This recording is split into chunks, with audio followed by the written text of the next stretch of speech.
What's good, everybody? Welcome to a video on the anatomy of muscle all the way down to the cellular level. Now this is going to be a very dry and academic video, but it will help to lay the foundation so that I can make a lot cooler videos about how various training methods and compounds affect muscle tissue. Now here we see the basic structure of a muscle in this diagram, and you can see it's kind of a long cord-like structure attached via a tendon to the bone on one end and a tendon to the bone on the other end. Now the job of this long cord is to contract and relax in order to move the muscle through space, or move the body through space rather.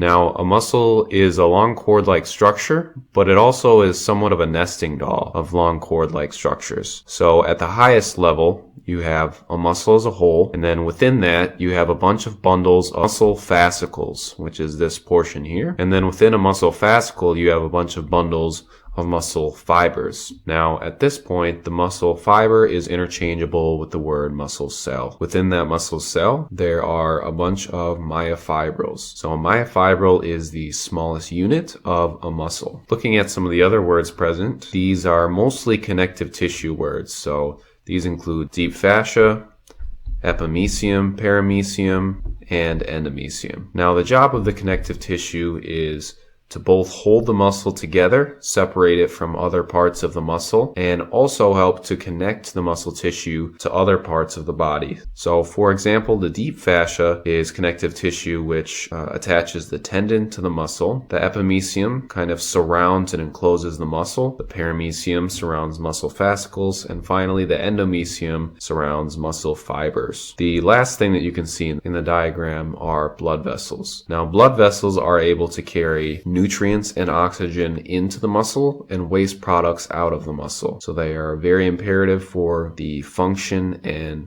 performance of a muscle. This next diagram zooms in on the muscle fiber itself. Now, a muscle fiber has very specialized organelles to perform the function of contracting and relaxing. These include the mitochondria, which are these kind of kidney bean shaped things here, which produce ATP, which is the energy source needed to fuel a muscle contraction. There's also, as mentioned earlier, the myofibril, the smallest unit of muscle, which is the actual component of the muscle cell that performs the contraction. It's composed of a thick filament called myosin and a thin filament called actin. And you can see there's overlap just a tiny bit here, but what will actually happen during a contraction is the thick filament will pull on the thin filament and they will overlap even greater to shorten the muscle. The other things that you see present are these kind of yellow tubes running through the muscle, and these are called T-tubules. These will carry nerve signals throughout the muscle cell. The blue net-like things surrounding the myofibrils are the sarcoplasmic reticulum, and the sarcoplasmic reticulum merely houses calcium within the cell, and then it uses the calcium from the cell to communicate to the